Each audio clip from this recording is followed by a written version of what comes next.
Bienvenue dans notre univers de podcast hors série. Aujourd'hui, j'ai le privilège de vous faire découvrir l'univers des mentors et des mentorés. Je les reçois dans mes bureaux à Pierrefonds, alors s'il vous plaît, ne vous surprenez pas si vous entendez le grondement de l'entreprise en toile de fond.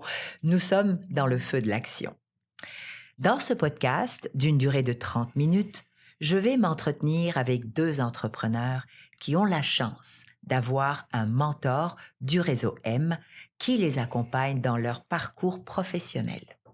Durant ce 30 minutes, nous allons aborder comment le mentorat aide à prendre du recul et à trouver des solutions aux défis que nos entrepreneurs vivent.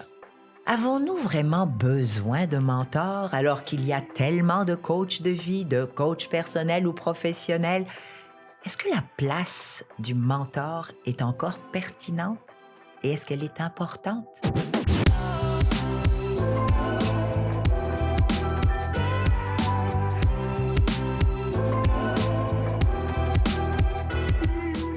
Permettez-moi donc de vous présenter mes invités. Karine Foisy, propriétaire de la compagnie Veille sur toi.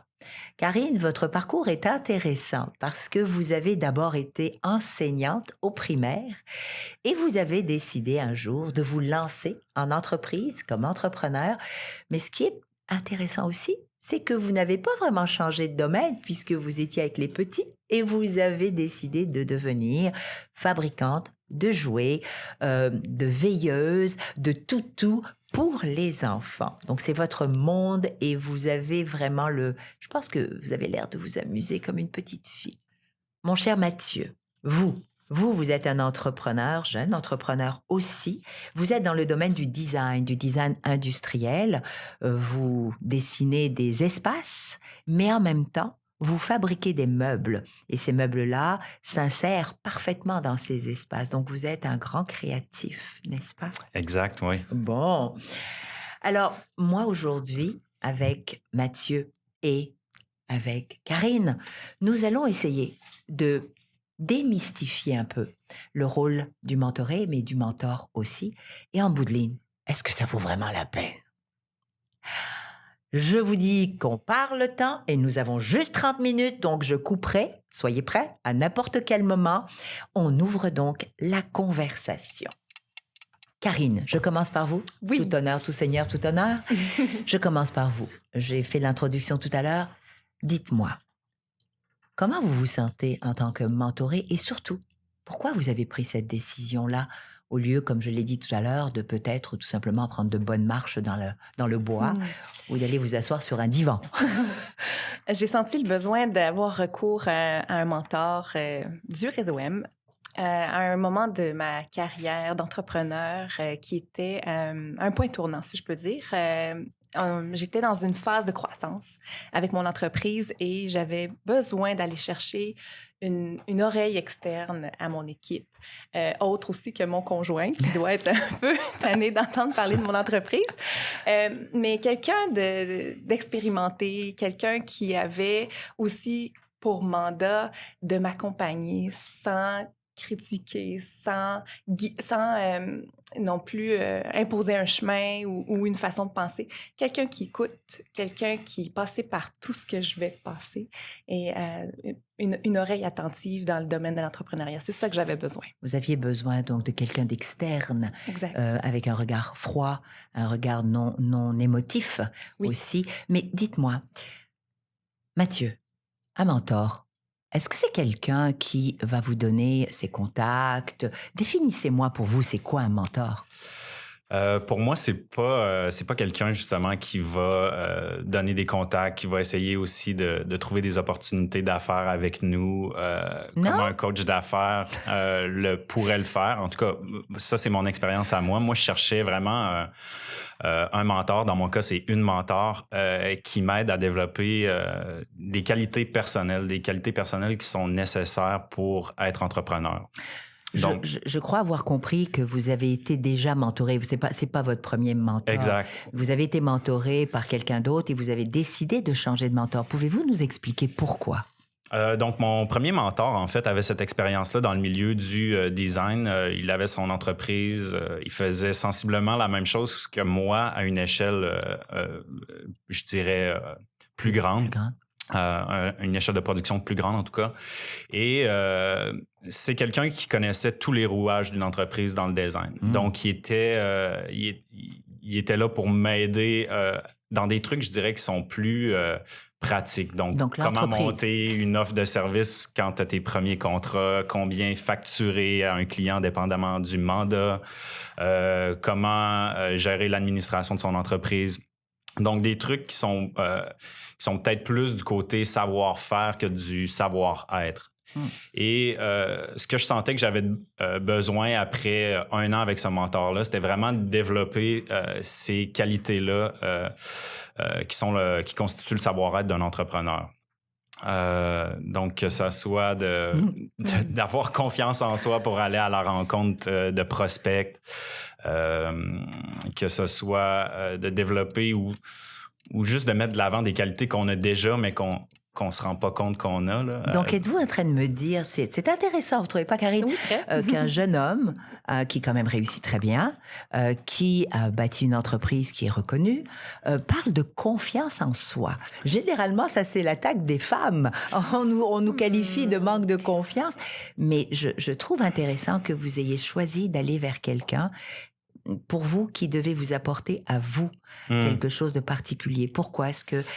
Est-ce que vous pensez que si vous allez bien, l'entreprise va bien aller? Oui, c'est sûr. Pour moi, vie personnelle et vie professionnelle s'influencent constamment. Oui.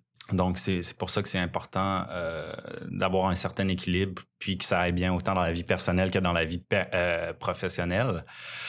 Pour ce qui est de la confiance en soi, je pense que c'est pas nécessairement quelque chose qui est tout le temps stable dans le temps. Ça varie en fonction des aléas de la vie, en fonction de ce qu'on vit. Puis je pense que ça affecte autant les hommes que les femmes. Peut-être que les hommes ont moins cette capacité-là à montrer cette vulnérabilité-là ou à l'avouer, du moins. J'aime ça. Ce qui est très drôle parce qu'on fait un podcast aujourd'hui, puis j'écoute un podcast qui s'appelle Unshakable Self-Confidence de Billy J. Atwell, qui reprend cette thématique-là. De la vulnérabilité. De la vulnérabilité, mais aussi de la confiance en soi. Comment développer des outils pour bâtir cette confiance en soi-là et essayer de la rendre ce niveau de confiance en soi, le rendre le plus stable possible dans le temps. Mais vous avez, Karine, vous vouliez dire quelque chose, allez-y. Mais pour ce qui est des femmes, je pense aussi que parfois, le sentiment d'imposteur, surtout en début de lancement d'entreprise, peut être un peu plus présent, peut-être chez la femme que chez l'homme. Et là, je suis pas d'accord.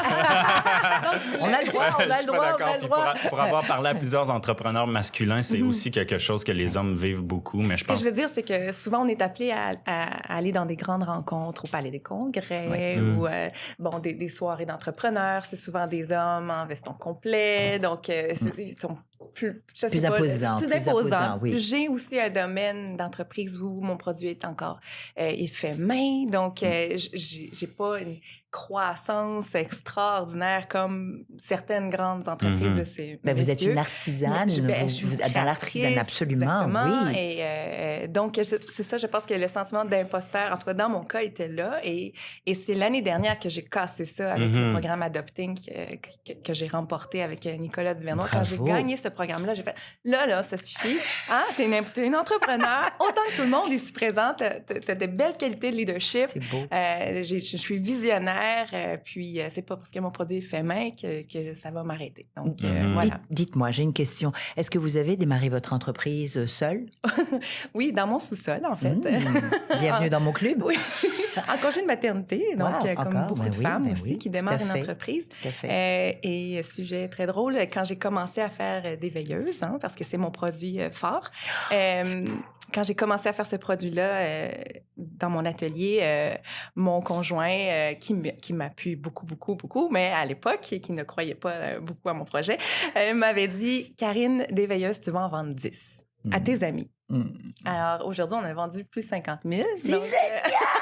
Wow! Et il est actionnaire de mon entreprise, mon conjoint. Donc, il a travaillé avec nous aussi pendant plusieurs mois. Donc, aujourd'hui, il y croit, mais il n'était pas visionnaire. C'est pas tout le monde qui a la capacité de voir où est-ce qu'on peut aller avec une entreprise. Et ça, je pense que s'il y a un mot qu'on peut dire aux nouveaux qui veulent se lancer, c'est de croire en ce que vous pensez possible, parce qu'il y a des gens qui vont vouloir vous arrêter. Absolument. Et souvent, ceux qui nous aiment le plus, parce que justement, ils ont peur pour nous. Oui, ils ont peur du risque. Et je me suis fait dire, tu vas quitter ton régop. Absolument. Mais c'est là où vous êtes allé chercher quelqu'un d'autre, que vous avez décidé d'aller voir pour un mentor. Parlez-nous un peu de cette décision très courte. Je vais passer aussi la parole après à Mathieu, mais parlez-moi de cette décision. Comment est votre mentor? Pourquoi vous l'avez choisi, lui? Il est extraordinaire. Mon mentor, il est vraiment extraordinaire. Il s'appelle comment? C'est Robert Lefebvre. Oui. Alors, il est président des réseaux M de Laval maintenant. Bravo. Donc, Robert, ce que j'aime par-dessus tout de Robert, c'est sa capacité d'écoute, mais aussi son côté humain. L'entrepreneur derrière l'entreprise est plus important que tout. Plus important que la croissance de l'entreprise, plus important que tout, en fait. C'est toi, comment ça va, toi? Est-ce que tu fais ce que tu aimes? Est-ce que tu gardes toujours tes priorités dans ta tête, dans ton cœur? Est-ce que tu t'éloignes de ton chemin? Donc, il me ramène toujours à l'essentiel et c'est tellement important parce qu'on a tendance à s'oublier. Les tâches sont énormes. La pression est forte. Plus on a d'employés, plus c'est lourd à gérer. Moi, l'année dernière, ça a été très gros pour Veille sur toi. Donc, j'ai vécu du stress pour la première fois de ma vie, un stress physique. Donc, mon cœur, des palpitations, etc., ce que j'avais jamais eu dans ma vie. Ouais. Et c'est là que mon mentor m'a dit, mais est-ce que tu prends soin de toi? Maintenant, j'ai ajouté la musique à ma vie. Je fais de la musique tous les mardis soirs. Je joue dans une harmonie à Laval. Je joue du saxophone. J'ai un fun fou. Mais c'est mon mentor qui m'a permis de vous centrer, de prendre conscience surtout. Oui, le côté humain. Puis puis je vais revenir à Mathieu, je crois que vous avez une belle histoire, vous aussi, parce que j'ai dit en entrée de jeu que vous étiez déjà avec un mentor qui était beaucoup plus centré sur le savoir-faire, qui était important aussi, mais qui vous a fait découvrir qu'il manquait un aspect qui, pour vous, était tout aussi important pour croître, mais être bien, être heureux, en fin de compte. C'était le fameux savoir-être.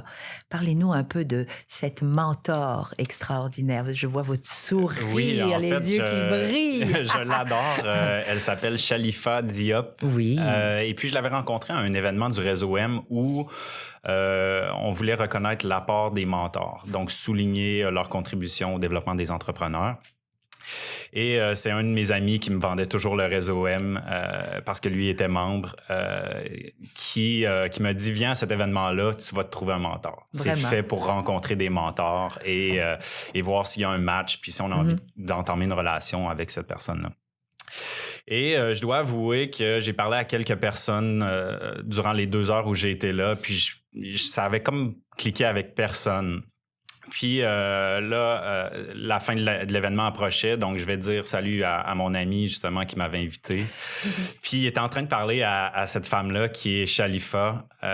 Puis il m'a introduit, donc on s'est serré la main, on a commencé à parler. Puis finalement, le temps a défilé, on a peut-être parlé 20-25 minutes. Wow. Donc moi qui étais sur le point de partir de l'événement, je suis resté encore une demi-heure à parler avec elle.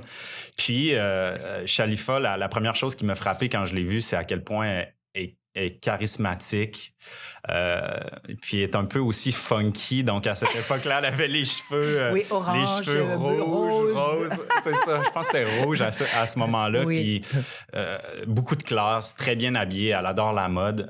Donc, pour moi, ça a été un coup de cœur instantané, surtout quand on a commencé à parler, puis qu'elle m'a raconté son histoire qui se rapprochait un peu de la mienne. Oui. Est-ce que le fait... Je parle du cerveau puis de s'écouter, savoir s'écouter. Quand on parle de fit, vous êtes dans le design, vous êtes donc dans le beau, vous êtes dans tout ce qui vous parle, donc l'art, la beauté, la mode. Elle est là-dedans. Et je pense que peut-être votre cerveau a fait « Houhou! J'ai peut-être trouvé quelqu'un, mais maintenant, il faut savoir si elle a quelque chose à m'apporter. » Exact. Et est-ce que je peux dire que vous êtes ensemble depuis quoi? 1 an et demi, je crois. Oui, exactement. Ça fait 1 an et demi. 1 an et demi. C'est quand même impressionnant parce que souvent, les mentors, peuvent nous taper un peu sur les nerfs. Puis après 1 an, on se dit, je passe à autre chose ou j'en sais assez, c'est assez, merci. Mais 1 an et demi, puis vous n'avez pas l'intention, je crois, Non, vraiment pas. Pour l'instant, moi et Shalifa, c'est une relation durable. Elle m'apporte encore beaucoup, en fait. Puis, c'est génial. On va parler tout à l'heure de ce qu'on vous apporte, mais vous voyez tous les combien? C'est quoi le... je dirais que la fréquence normale, c'est une fois par mois à raison de 1h30 par rencontre. Oui, 1h30. Exact. Et à travers ça, des fois, on s'envoie des petits textos. Comme là, je lui ai dit que je venais au podcast aujourd'hui. Donc, je partage mes bons coups, mais aussi mes difficultés avec elle. Mais c'est sûr que j'essaie de concentrer ça durant les rencontres qu'on se voit. Là, mais, oui. Karine, vous aussi, hein? C'est drôle parce que Maxime, vous êtes avec une... Mathieu, excusez-moi. Merci, vous voyez, je rebaptise tout le monde. Hein. Mathieu, vous êtes avec une mentor et vous êtes avec un mentor. Est-ce que, dès le départ, vous saviez ou vous avez choisi ou c'est arrivé juste par accident? Est-ce que vous aviez, dès le départ, une idée préconçue sur « moi, je veux être mentorée par une femme » ou « je veux être mentorée par un homme » ou est-ce que vous vous êtes laissé guider? Non, exact. Je me suis laissée guider. Je n'avais pas de contraintes, j'avais pas de barrières. J'avais envie de laisser aller la vie là où elle m'amènerait. Et c'est vers Robert que ça m'a amenée. Et Robert est dans un domaine complètement différent du mien. Il touche pas beaucoup. Non, il est pas dans un domaine manufacturier non plus. Il est pas encore moins dans le fait main. Donc, pour lui, c'est nouveau. C'est pas une expertise dans laquelle il est nécessairement à l'aise, mais c'est pas de toute façon de ça qu'on parle avec lui. Donc, vous venez de définir en un mot, le mentor, c'est pas vraiment sur l'industrie, c'est pas vraiment sur votre entreprise que vous vouliez avoir un échange. C'est vraiment sur la personne, sur le mal-être, hein, souvent, qui fait que l'entreprise ne va pas très bien. Exact. De prendre soin de soi pour être un meilleur leader, prendre soin de son équipe aussi au quotidien à l'entreprise, les diriger en utilisant toutes les capacités de chacun, les forces de chacun. On est un chef d'orchestre, hein, c'est ça qu'on est. C'est ça. Surtout au démarrage. Oui.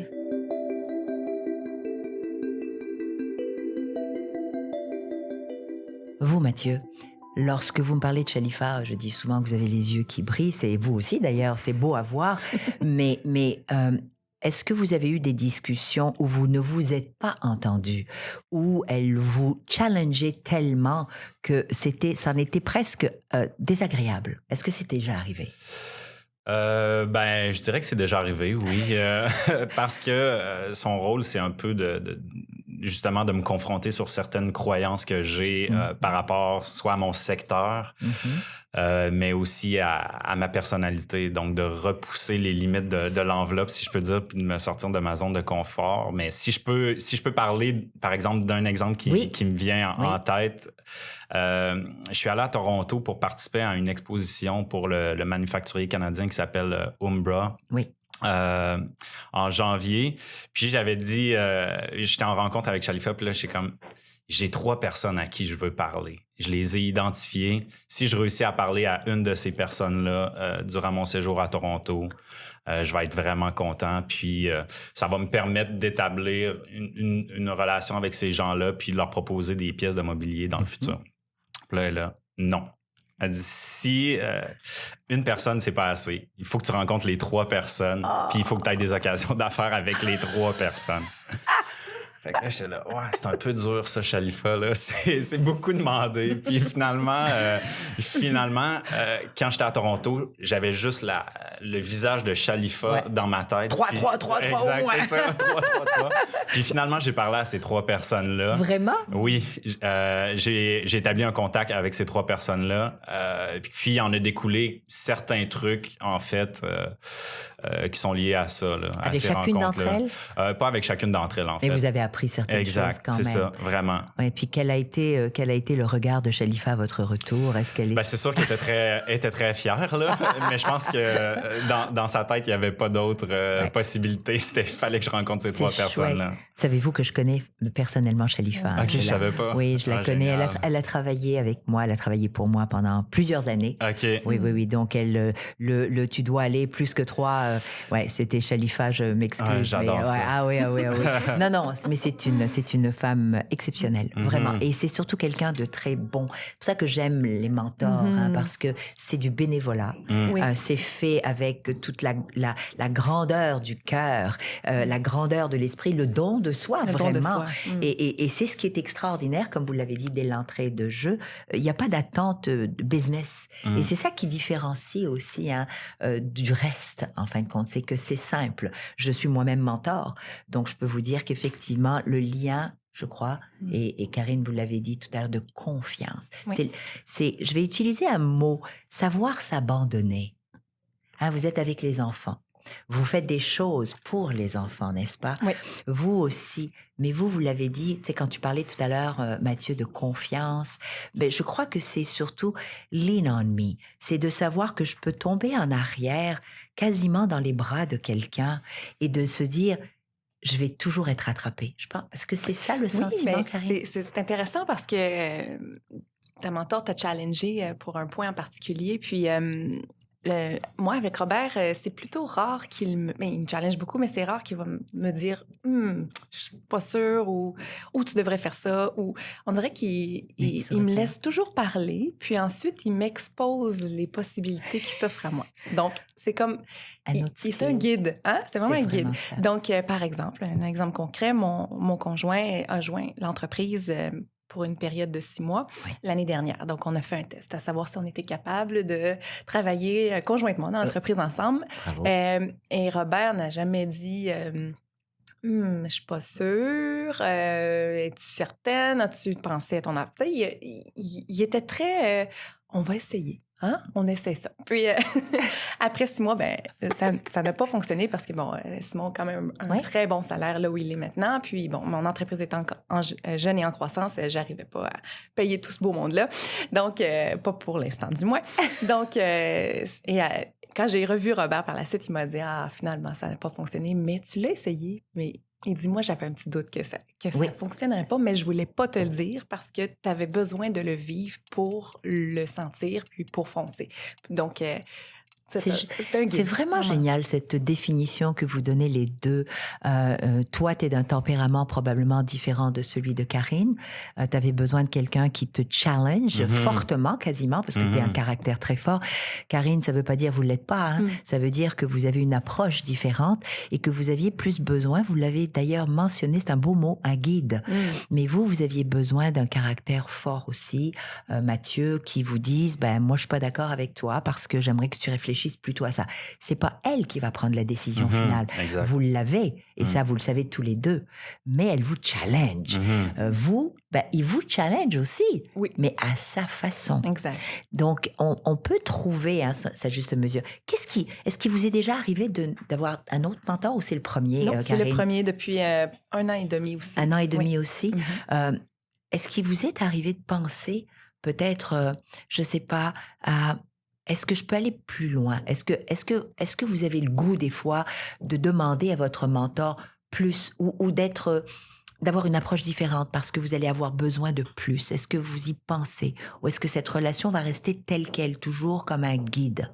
Je pense que pour le moment, ce qu'il m'apporte, c'est ce que j'ai besoin en ce moment. Oui. Il m'a tellement apporté au niveau de la personne, que je suis entrepreneur, mes qualités d'entrepreneur, mes qualités de leadership, prendre soin de moi, le temps de prendre des pauses, ma famille, l'équilibre. On a tellement parlé du mot équilibre qui devenait dangereux pour moi pendant la croissance l'année dernière particulièrement. Donc, je pense que pour l'instant, c'est ça que j'ai besoin dans ma vie. Puis vous êtes bien là-dedans. Oui, je suis très bien là-dedans. Vous êtes bien parce que vous aviez peut-être des idées de grandeur, parce que vous vouliez peut-être grandir trop vite, parce que vous acceptiez la pression des autres. Exact. Donc, lui vous a ramené à l'essentiel. Vraiment. C'est pourquoi vous faites ça. Pourquoi vous avez décidé de partir puis es-tu heureuse dans ce que tu fais? Voilà. Je trouve ça tellement important qu'il me ramène à ça. C'est beau. Puis tu sais, il m'a dit, j'avais une discussion avec lui à savoir, est-ce que c'est un passage obligé d'avoir une croissance fulgurante puis d'atteindre le million dans les 5 premières années? Est-ce que c'est obligé, ça? Est-ce que c'est ça le succès? Est-ce qu'on peut juste avoir une entreprise qui a un beau roulement, un nombre stédé d'employés, puis que ça roule comme ça chaque année, puis tout le monde est content puis heureux? Est-ce que ça peut être ça? Puis là, il dit, tu viens de mettre le doigt sur quelque chose, Karine. Il dit, qu'est-ce que toi, c'est quoi tes aspirations futures? C'est tout ça de la croissance à tout prix? Puis mais j'ai peut-être pas besoin de ça. C'est tout ça le succès obligatoire. Je me suis beaucoup questionnée là-dessus cette année et il m'a vraiment aidé à prendre position sur ce que moi je veux. Je suis maman de 3 enfants, donc mon équilibre est important. Alors, est-ce que je veux à tout prix le stress qui va venir avec une très grande croissance et un très haut chiffre d'affaires avec énormément d'employés? Je sais pas si c'est ça que je veux. Donc, en tout cas, pas pour l'instant. Pour le moment, ça me convient, la croissance qu'on a actuellement, puis le plaisir que j'ai à travailler. Je me lève le matin, puis j'ai pas l'impression je retiens beaucoup travailler. ça, mais je retiens beaucoup ça. On retient vraiment beaucoup ça de vous. C'est ce plaisir que vous avez de faire ce que vous faites à votre rythme, tout en respectant l'équilibre dont vous parlez depuis tout à l'heure. Mathieu, vous, si on parlait d'équilibre? Pour moi, c'est nécessaire aussi. En fait, moi, j'ai un cheminement qui a été un peu différent. J'ai commencé en étant conseillé par mon père, qui est entrepreneur, en tout cas, qui a eu une entreprise dans le secteur financier. Ah, wow! Puis là, maintenant, il est consultant, donc il est travailleur autonome. Et ces besoins-là d'écoute que j'avais au début, j'allais les combler en parlant avec mon père. Mais mon père a une personnalité qui est très similaire à la mienne. Donc, souvent, il me disait les choses que je savais déjà sur moi ou qui m'aidaient pas à me remettre en question puis à avoir une autre perspective. Après ça, il y a eu mon mentor coach d'affaires qui était plus dans les conseils pratiques, je dirais. Puis après ça, il y a eu Shalifa qui m'aide présentement à développer ce savoir-être-là. Au niveau de l'équilibre, pour moi, le mentor, en fait, c'est que c'est un ensemble d'outils. Ça fait partie d'un ensemble d'outils. Voilà. Donc, j'ai différents trucs dans la vie que j'ai mis en place qui m'aident à conserver cet équilibre-là et qui m'aident à avoir des points de vue, peut-être pas des points de vue externes, mais plus un accompagnement externe. Donc, je fais partie d'un groupe d'entrepreneurs, un groupe de co-développement où on est 15 entrepreneurs qui se rencontrent une fois aux 5 semaines pour discuter de problématiques. De problématiques ou de défis? Des enjeux, je dirais. Voilà, des défis. Ouais, des défis. Des défis. J'aime pas le mot problème. J'ai jamais aimé ce mot-là. Génial. Mais... des enjeux, disons-le comme ça. Mais chaque personne, en fait, à chaque rencontre, on expose 2 enjeux auxquels le groupe participe pour essayer d'aider les entrepreneurs en question qui vivent ces défis-là à trouver des solutions, en fait. J'ai un groupe semblable aussi. Ah oui? On s'appelle les ambitieuses. On n'est que des femmes, là, mais ça donne comme ça. Puis c'est un brainstorm créatif. Les donc, ambitieuses, on se rencontre une fois par mois, puis on dîne entre filles, puis on jase de business, puis de comment ça va dans nos vies d'entrepreneurs. Est-ce que vous leur conseillez à toutes des mentors? Oh oui, oui. Il y en a une qui va faire le saut, là, justement, avec le réseau M. Mais justement, j'ai envie de vous poser la question à tous les deux. Vous répondez à votre guise. Il nous reste, je suis gardien du temps, il nous reste très peu de temps, 5 minutes, alors on va essayer de faire ça vite. Mais dites-moi, si vous aviez un conseil à donner quant à cette... Vous savez, j'ai déjà entendu, je vais me positionner où on est venu me voir en me disant j'avais pas envie d'avoir un mentor parce que j'en ai pas besoin. Je veux dire, un mentor sait rien sur mon entreprise. Un mentor, il saura pas tout ce que j'ai vécu. Puis s'il faut que je recommence à tout expliquer, là, c'est une perte de temps. Est-ce que vous êtes d'accord avec ça? Je pense pas, non. En fait... pour moi, c'était de partager des expériences qu'on a vécues avec quelqu'un. Puis dans le cas de Shalifa, ça fait plus de 20 ans qu'elle est en affaires, donc elle a un bagage professionnel qui est impressionnant. Puis des fois, au fil de mes discussions avec elle, j'ai l'impression que tout ce que je vis dans l'entreprise, elle l'a déjà vécu à un certain point. Donc, c'est de bénéficier de toute cette expérience-là, de toute cette sagesse-là d'un entrepreneur aguerri, en fait, dont j'avais besoin, tu sais. Puis je pense que c'est nécessaire en tant qu'entrepreneur de bien s'entourer, puis le mentor fait partie de cet entourage-là qui nous aide à aller de l'avant puis à nous propulser, là. Et le côté humain beaucoup, hein? Vraiment. Oui, le vraiment. Côté humain. Vous, Karine? Ceux qui hésitent, moi, je leur dis on fonce, puis de toute façon, on n'a rien à y perdre. Hein? On a tout à gagner, une magnifique relation avec une personne compétente. Robert, il ne sera peut-être pas content que je dise ça, mais c'est mon Yoda. Là. C'est bien, parfait. Ça aussi, vous laisse libre de le décider. Oui. C'est ça qui est chouette. Ouais. Mais oui. Puis on a besoin de quelqu'un comme ça dans notre vie d'entrepreneur parce qu'on se sent seul, souvent. Oui. Et à un moment donné, l'entourage il peut pas toujours outiller comme on a besoin. Non, parce qu'ils vont être émotionnellement attachés d'une manière ou d'une autre. Et c'est pas toujours la bonne conseillère. Hein. C'est des émotions qu'on contrôle pas. Quelqu'un d'externe, avec beaucoup de respect, avec une approche très humaine, peut nous propulser même beaucoup plus vite qu'on ne le pense. Donc, à tous les deux, j'ai envie de vous dire « Waouh !» parce que moi, en tant que mentor, je me sens tellement bien, là. Ça fait chaud au cœur. Puis vous êtes tellement beaux tous les deux. Vous êtes différents l'un de l'autre et j'ai appris beaucoup avec vous ce matin. Merci infiniment. Merci à vous. Merci. Un plaisir.